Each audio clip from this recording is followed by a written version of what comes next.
Bonjour à toutes et bonjour à tous, c'est un véritable plaisir de vous retrouver à nouveau pour un épisode du podcast In Shape to Grow, le podcast qui a pour mission de vous soutenir, vous et votre communauté, dans une approche holistique de la santé.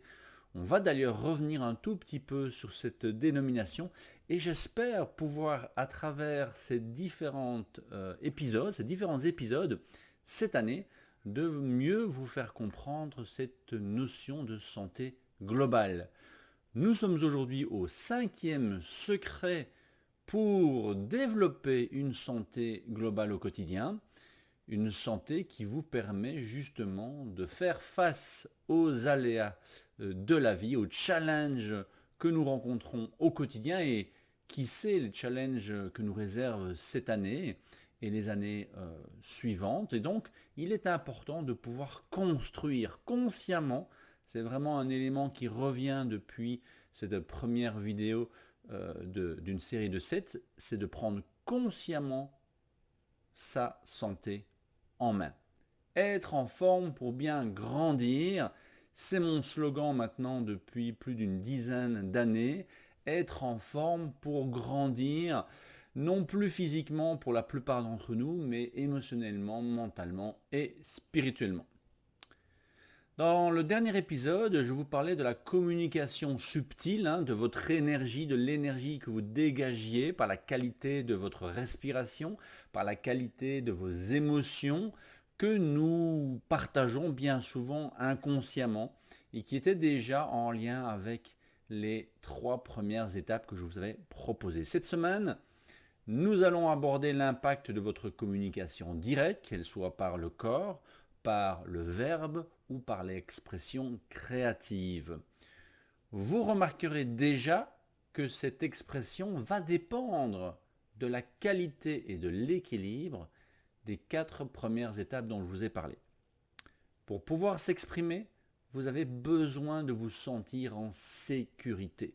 C'est une de nos peurs les plus viscérales, les plus profondes, c'est de s'exprimer en public. Pourquoi? Mais parce qu'on a peur de déplaire, on a peur d'être ridicule et donc d'être éjecté finalement du groupe parce qu'on ne se sent pas en sécurité de pouvoir s'exprimer totalement. Notre expression créative est également dépendante de l'énergie que nous allons créer. C'était notre deuxième étape, l'énergie sexuelle, l'énergie rythmique entre le yin et le yang. Si vous avez loupé cet épisode, n'hésitez pas à aller le réécouter. C'est subtil, mais c'est vraiment intéressant de vérifier si on peut justement alterner et garder notre rythme optimal à ce niveau-là pour avoir cette énergie de base pour pouvoir alors l'exprimer dans cette 5e étape. Pour pouvoir s'exprimer, il est également important d'avoir bien digéré aussi bien nos émotions que nos calories. Il est très difficile de pouvoir s'exprimer correctement si on a un poids sur l'estomac. C'est d'ailleurs une expression que nous connaissons tous. Et enfin, une respiration optimale permet d'avoir une voix posée, une voix claire. La bouche est d'ailleurs un organe important pour l'expression et non pour la respiration. On respire par le nez. On utilise également la bouche pour manger, pour préparer la digestion, mais pour manger. Et donc, c'est encore une fois un lien avec les étapes précédentes. Cela peut sembler simple exprimé de cette manière, mais allez revoir l'équilibre de votre cœur et faites le lien avec peut-être une difficulté dans votre communication, dans votre expression de ce que vous voulez vraiment dire. Si vous vous faites bien comprendre, c'est que toutes les étapes précédentes sont bien ou plus ou moins bien équilibrées. Si pas, vous pouvez aller améliorer cette communication en travaillant sur les 4 premiers secrets dont je vous ai parlé. Parce que le stress a un impact sur notre communication. Lorsqu'une personne est stressée, les études nous montrent qu'elles sont plus facilement frustrées ou en colère. Lorsque les émotions sont vives, une personne peut avoir du mal à choisir les mots et le ton correct. Hein. J'en perds mes mots. Effectivement, c'est une expression aussi que vous connaissez. Alternativement, lorsqu'une personne se sent stressée, elle peut décider de se retirer de la communication et de devenir plus recluse. Hein. On n'écoute plus vraiment, on est dans son monde, on est distrait et c'est à la base une bonne communication de pouvoir écouter. Hein. On a deux oreilles, une seule bouche. On devrait écouter 2 fois plus que l'on ne parle, ou l'expression tourner sa langue cette fois dans sa bouche. Eh bien, effectivement, ce sont toutes des expressions qui nous montrent qu'effectivement, il faut pouvoir être en sécurité, posé à l'écoute pour pouvoir ensuite correctement s'exprimer. D'autres chiffres nous montrent d'ailleurs que la communication passe à 38% par le son, 55% par la vue et 7% seulement par les mots. Donc la personne qui vous dit « oui, je vais bien », vous aurez un double message qui peut provoquer justement un manque de confiance qui est souvent imperceptible par rapport à la communication que vous voulez faire passer. C'est un double message qui peut être dépendant justement de votre sensation de sécurité, du flot d'énergie et de l'alimentation de l'énergie que vous avez, de la digestion de vos émotions, de la digestion de votre dernier repas, hein, parce qu'effectivement, beaucoup de personnes me disent qu'en fin d'après-midi, elles ont difficile à se concentrer, et donc fatalement à communiquer, à cause de la digestion, ou encore, si vous êtes en hypoglycémie, eh bien là aussi, vous pourrez avoir difficile à vous exprimer, soit vous serez trop dans la colère, dans l'agressivité, soit vous serez trop dans le retrait, selon votre personnalité. Mais vous allez me poser la question, sans doute, quel lien y a-t-il entre la qualité de ma communication et ma santé? Alors, on peut aller à nouveau dans les deux sens. On a vu que la qualité de la communication va dépendre des différentes étapes précédentes, mais en même temps, en travaillant notre communication et toute l'importance de notre communication, ça peut évidemment nous rendre beaucoup plus heureux, beaucoup plus sereins et en bien meilleure santé. Nous sommes des êtres sociaux, c'est extrêmement important dans notre survie, nous l'avons déjà vu dans l'étape numéro 1, autant pour la guérison grâce au nerf vague, c'est en étant dans cette sensation de sécurité avec des gens que nous aimons et pour lesquels on peut être vrai, que le corps a le temps d'être stimulé au niveau du nerf vague ventral et de pouvoir se régénérer. Mais c'est également important pour l'expression. Et on nous dit, selon les études, que la communication, la qualité de la communication permet justement la production d'ocytocine. C'est d'ailleurs extrêmement important pour le sommeil. On a montré que faire un jeu de société ensemble, communiquer avec son partenaire avant d'aller dormir au lieu de regarder une Xème série, eh bien, améliore la production d'ocytocine, cette fameuse molécule de l'amour qui nous permet justement de déstresser, de nous sentir bien plus détendus et d'avoir un sommeil beaucoup plus réparateur. Les câlins sont aussi un moyen de produire l'ocytocine et est également un moyen de communication. Cette communication, cet échange permet également de créer la confiance lorsqu'elle est authentique. Et pour être authentique, il faut se sentir en sécurité avec soi-même et avec les autres. Cela permet également de créer des liens sociaux et d'encourager la coopération. C'est en lien, nous dit Scott Schroeder, avec notre survie. Dans un article extraordinaire intitulé Language and Evolutionary Development for Human Survival, que je mettrai en référence, eh bien, il nous explique qu'effectivement, c'est grâce au développement du langage que nous avons pu complexifier justement notre communication et développer eh bien, la race humaine comme elle est développée aujourd'hui par rapport à d'autres êtres vivants qui n'ont pas développé quelque chose d'aussi complexe et qui n'ont donc pas pu évoluer de la même manière. Il y a également d'autres théories un peu plus spirituelles, mais le but ici est de bien comprendre, en tout cas, l'importance d'une communication pour vous dans ce puzzle de la santé. Si c'est un axe qui vous intéresse, évidemment, je vais vous recommander des lectures, je vais vous recommander des références pour pouvoir justement développer cet aspect méconnu de la santé. C'est également fondamental aux relations humaines. Selon Sayuri Ayakawa, professeur adjoint de recherche en sciences et troubles de la communication de la Northwestern University, eh bien, le langage façonne notre cerveau. À travers un article décrivant l'ascension de l'empereur japonais Naruhito, le dernier empereur qui est monté sur le trône, comme une leçon sur le pouvoir neuroscientifique des mots. Là aussi, je vous mettrai l'article au complet dans le descriptif, mais j'en ai tiré l'essence principale.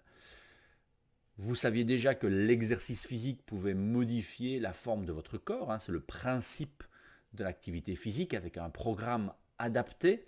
C'est un stress optimal répété qui permet aux muscles et au système ostéo-articulaire, cardiovasculaire, neurologique de se développer. Mais ce que vous saviez peut-être moins, c'est que notre capacité d'adaptation est telle qu'il y a en Thaïlande des peuples qui peuvent voir comme les dauphins. C'est-à-dire qu'à force de plonger, de regarder sous l'eau, l'œil s'est adapté et a changé les qualités physiques des pupilles.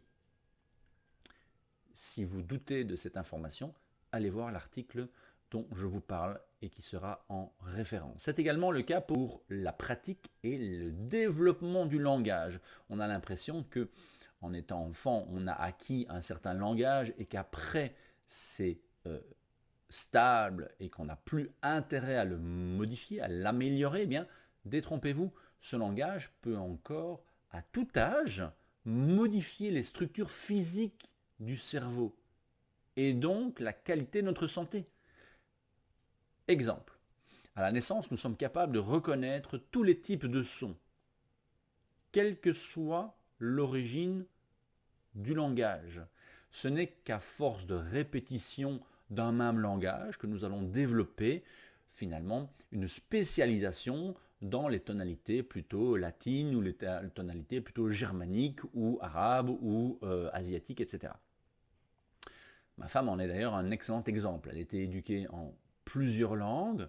Elle parle aujourd'hui français, anglais, néerlandais, arabe, italien, espagnol, allemand et elle apprend le turc.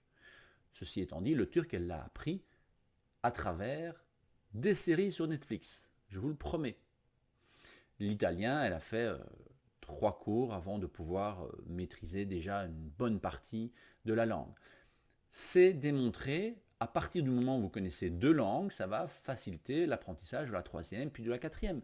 Dans ce cas-ci, mon épouse a eu la chance de pouvoir développer des sons différents en apprenant l'arabe, en apprenant le néerlandais et le français à un très jeune âge. Et aujourd'hui, elle pourrait continuer à développer assez facilement grâce à cette adaptation plus facile de ses neurones. Tout comme lorsque vous êtes sportif, il est de plus en plus facile d'apprendre un nouveau mouvement. C'est d'ailleurs tout l'intérêt de faire un entraînement de type fonctionnel, de travailler dans les 3 plans. Donc oubliez les exercices assis sur une machine parce que là vous ne travaillez que le muscle, mais privilégiez peut-être des exercices moins intenses, mais beaucoup plus diversifiés au niveau de la demande neurologique pour permettre à votre corps, à votre genou, à vos hanches, de travailler dans les 3 plans. Pendant des années, vous l'avez peut-être appris de cette manière dans vos premiers cours de fitness. Le genou ne devait pas dépasser le 2e orteil parce que ça pouvait mettre des tensions sur la rotule. Mais avez-vous déjà essayé de descendre les escaliers de cette manière? Ou avez-vous déjà essayé de jouer au badminton sans avoir le genou qui dépasse dans un sens ou dans un autre? Or, l'objectif de l'activité physique, c'est également de communiquer et de partager un bon moment. Il est beaucoup plus sympa de jouer au badminton que d'aller courir sur un tapis roulant. Maintenant, ça dépend d'une personne à l'autre. Effectivement, le jeu, dont nous n'avons pas encore parlé, est également un élément extraordinaire en termes de développement de la santé.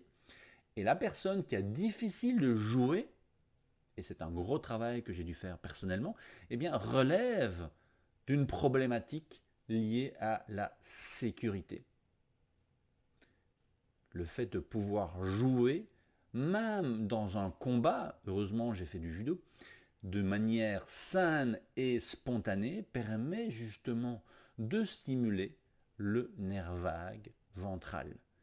Donc à partir du moment où vous avez une condition physique moyenne, après une petite remise en forme, je vous encourage à aller justement pratiquer un sport avec une interaction, un sport où il y a du jeu, où il y a du combat, dans une bonne ambiance.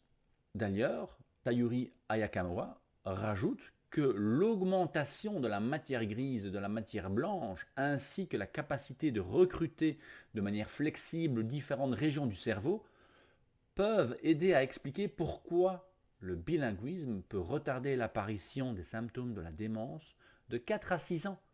CQFD, le fait d'entraîner votre cerveau dans une meilleure communication permettra d'avoir une meilleure relation, une meilleure coopération avec votre entourage, mais le fait d'améliorer votre langage par l'apprentissage d'une autre langue, eh bien, va permettre de maintenir votre cerveau en meilleure santé pendant plus longtemps.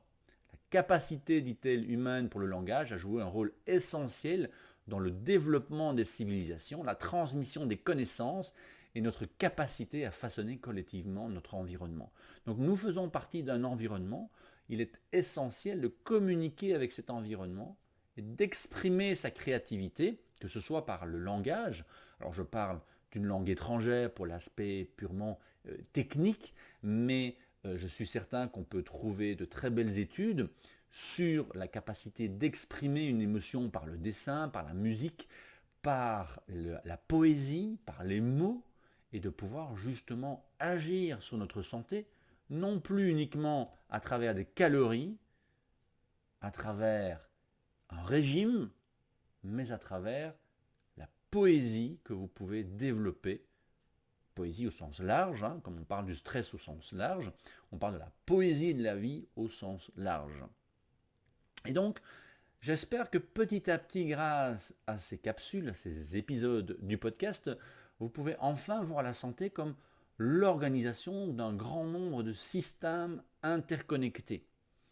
Je cite souvent l'un de mes mentors, Paul Chek, il a écrit un livre il y a plusieurs années qui m'a vraiment aidé dans la pratique de mon travail. Et ce livre s'appelle The Last 4 Doctors You Have a Need, les 4 derniers docteurs dont vous avez besoin.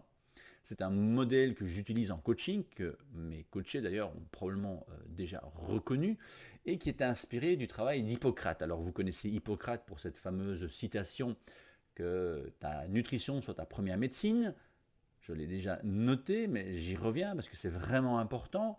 Il était également à la base de Docteur Repos et de Docteur Bonheur. Donc il y avait Docteur Menu au niveau de l'alimentation, l'importance du repos, qu'il soit passif ou actif, par Docteur Repos, et l'importance du bonheur dans l'encadrement santé d'une personne. Donc Hippocrate, c'est quand même il y a 2500 ans, et aujourd'hui, on reste lié aux symptômes et on oublie la personne qui est derrière le symptôme.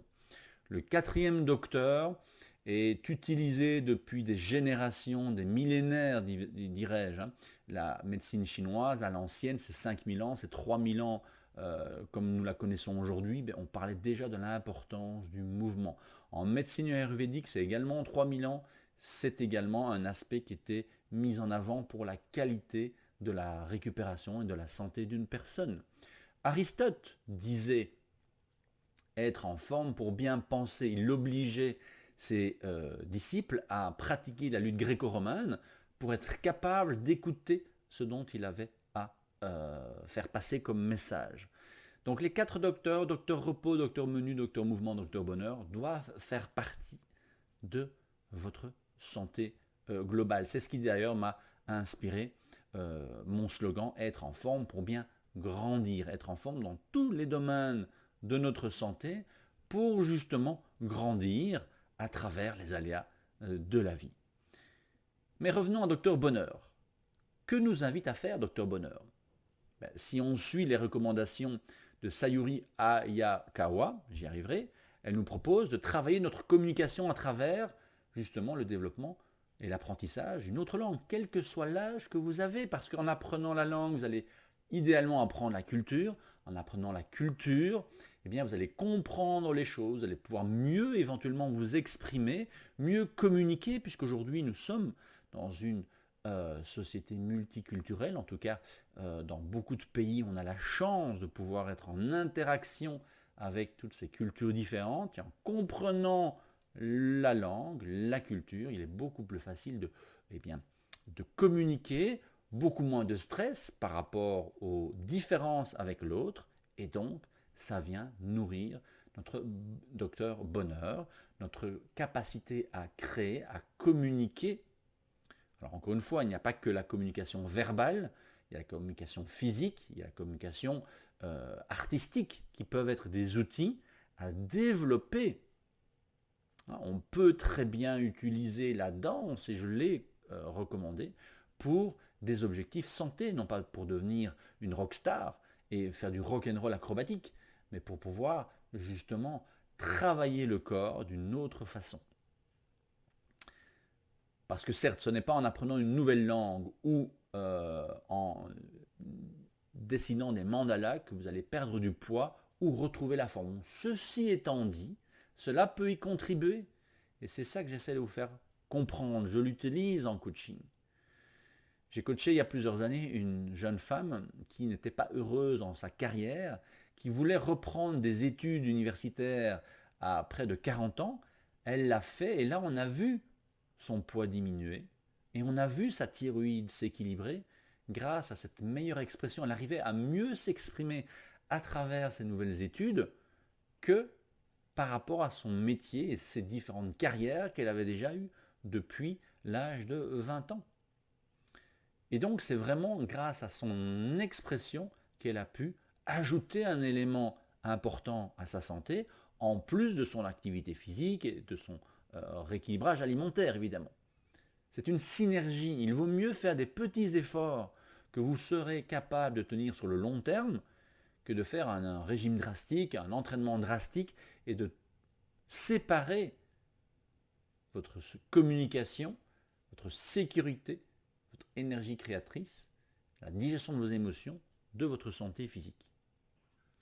Nous avons d'ailleurs déjà énoncé la relation entre le système hormonal, ici on l'a vu avec la thyroïde et la communication, mais on l'avait déjà vu précédemment dans l'épisode sur le deuxième secret, l'interaction entre la production de testostérone chez un homme comme chez une femme lorsque la personne va vers l'extérieur, le monde extérieur.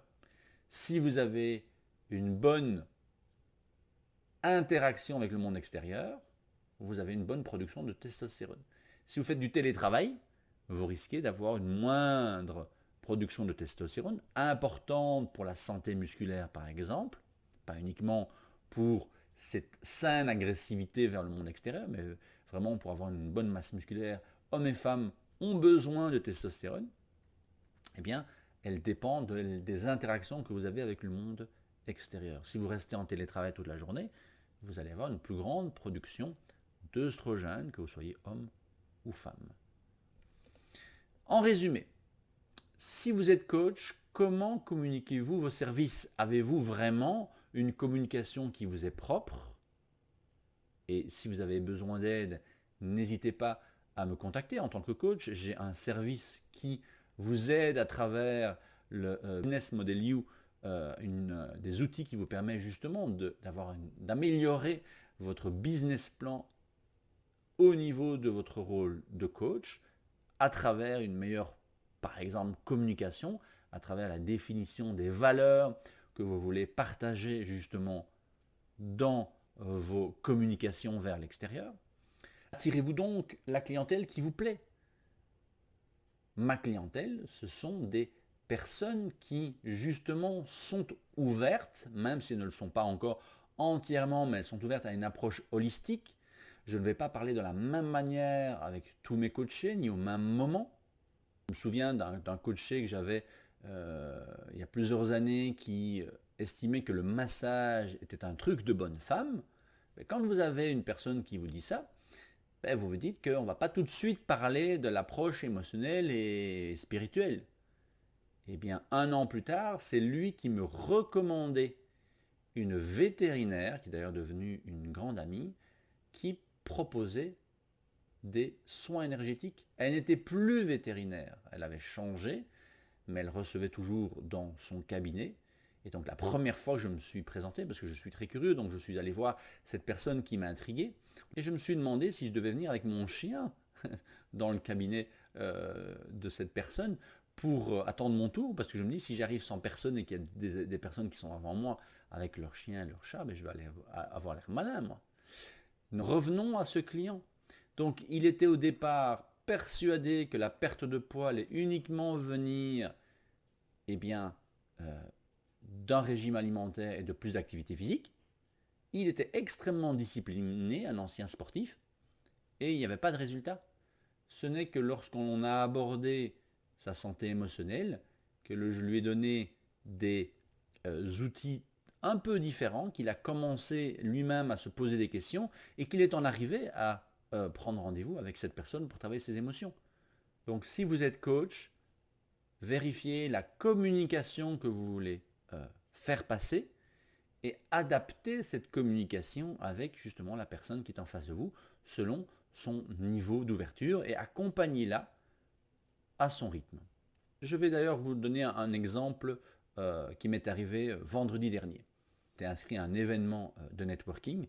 Je suis arrivé à cet événement et évidemment les gens me demandaient « Toi, que fais-tu dans la vie ?» Et donc je me présentais comme designer de programme santé. C'est le titre finalement que je me donne depuis plusieurs années parce que je ne suis pas que nutritionniste. Ce serait réducteur. Je ne suis pas que entraîneur. D'ailleurs, je ne prends plus jamais une personne sans agir sur à la fois la nutrition, à la fois le programme physique, à la fois la qualité de la récupération active. Ce sont les 3 piliers principaux. Et petit à petit, avec le coaching qui se développe, on va aborder des notions émotionnelles, psychologiques, voire spirituelles, selon le rythme de la personne. Je ne suis pas thérapeute. Donc lorsqu'il y a un nœud émotionnel, eh bien, si je peux ouvrir une piste, je le fais. S'il y a besoin d'un accompagnement thérapeutique, je le recommande. C'est mon rôle en tant que designer de programme santé, c'est de créer un programme complet. Et ça, les coachs, si vous m'entendez, c'est l'avenir. Oubliez les régimes alimentaires. Oubliez les programmes d'entraînement. L'environnement n'est plus du tout optimal pour notre santé. Avant, l'environnement était, je dirais, agressif. C'était une question de survie. On a amélioré tout ça. On a tellement amélioré notre environnement que cet environnement est devenu pathologique.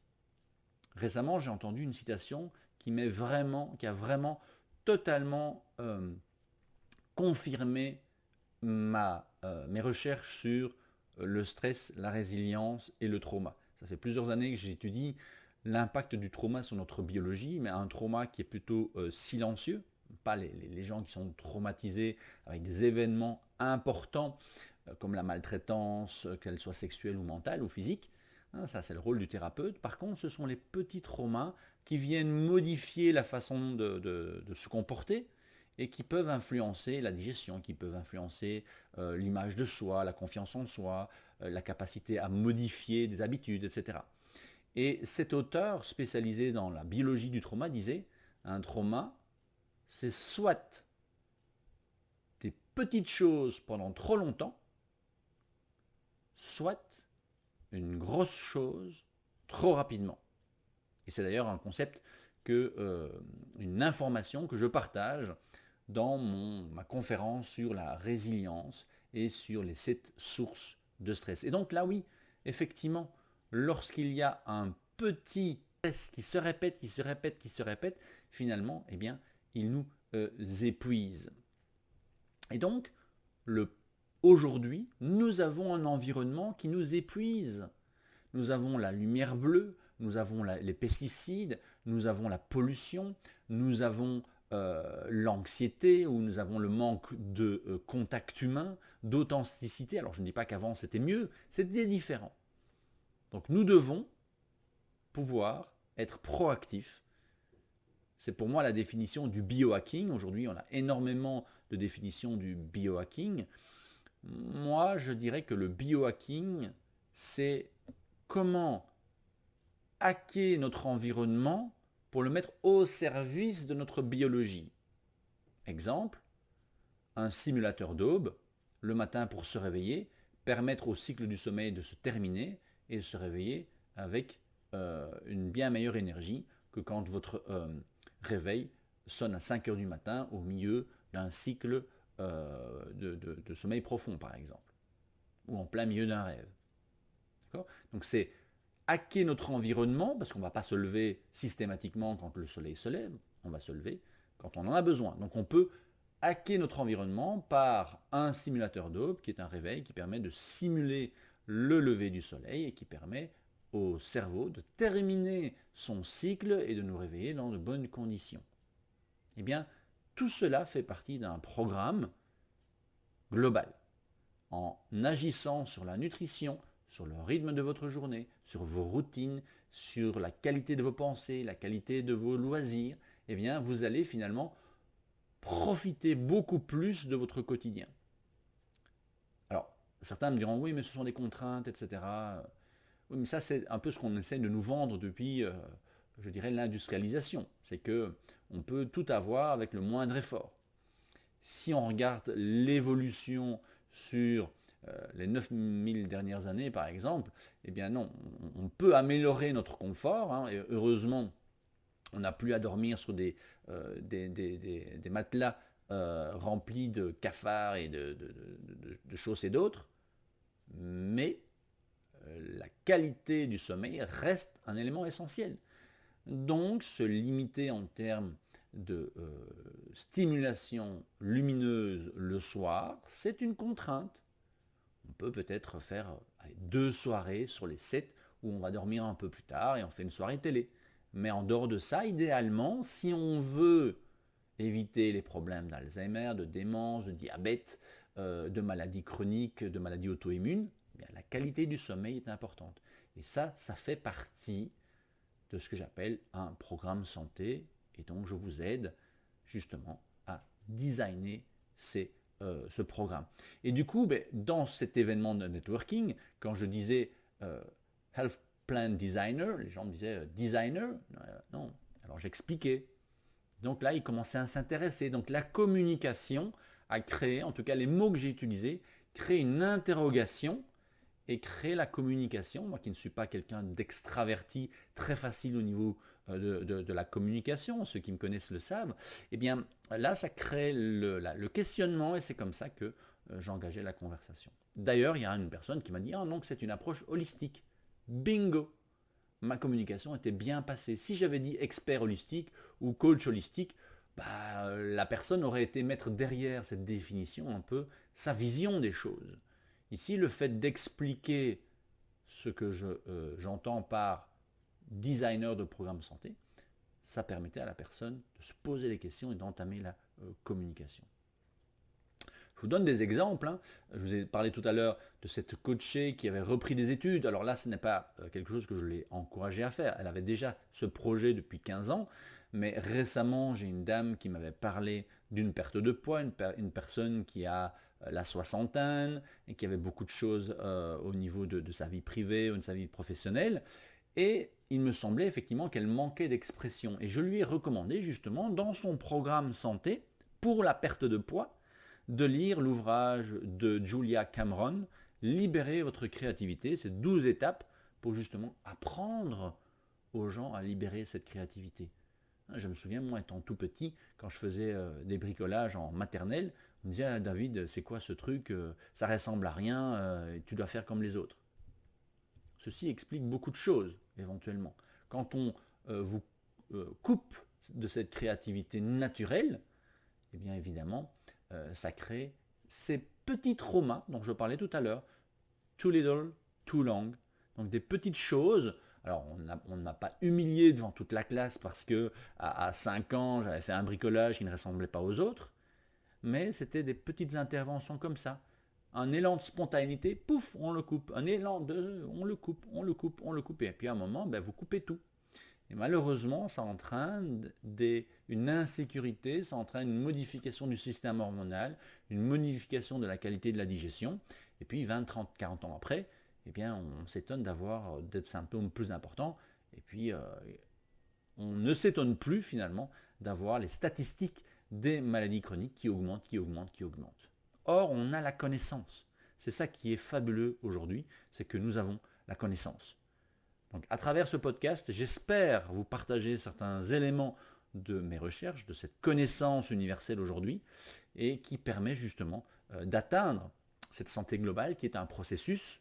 Je ne suis qu'un élément dans ce processus. La semaine dernière, j'ai demandé justement à une de mes coachées d'écrire sur un papier, de faire un mind map avec toutes les personnes qui ont un impact sur sa santé.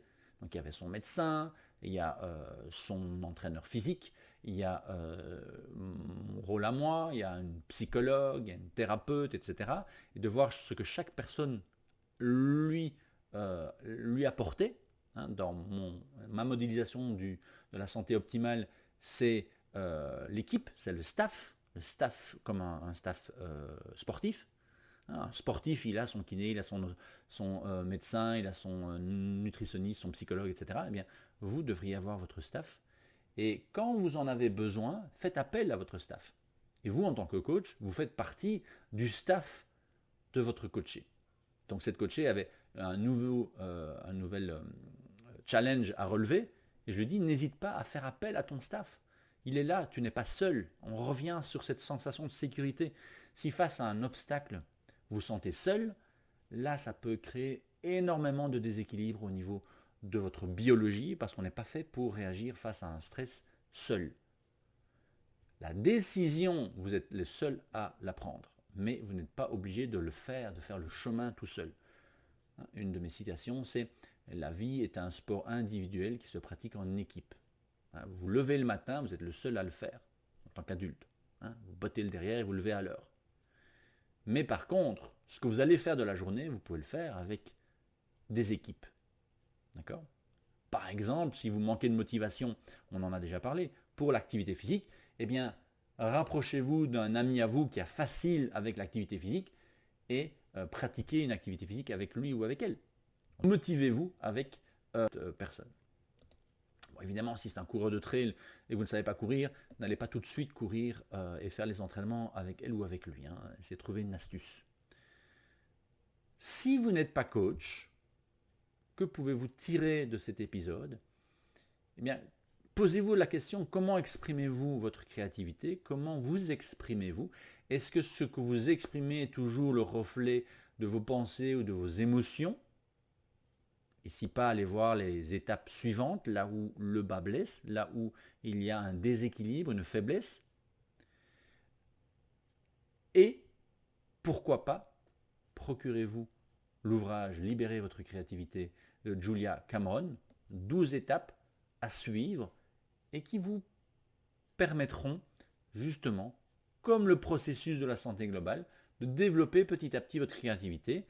Comme on a vu effectivement ces peuples de Thaïlande développer une vision identique ou proche de celle des dauphins sous l'eau, comme on sait qu'un culturiste n'est pas né avec des muscles dignes de Schwarzenegger, qu'il a dû les travailler, tout comme on sait que les personnes qui parlent 5-6 langues ont quand même dû commencer avec un deuxième langage, bon, même si c'est plus facile lorsqu'on a 4-5 ans, eh bien, vous pouvez travailler votre communication, travailler votre créativité.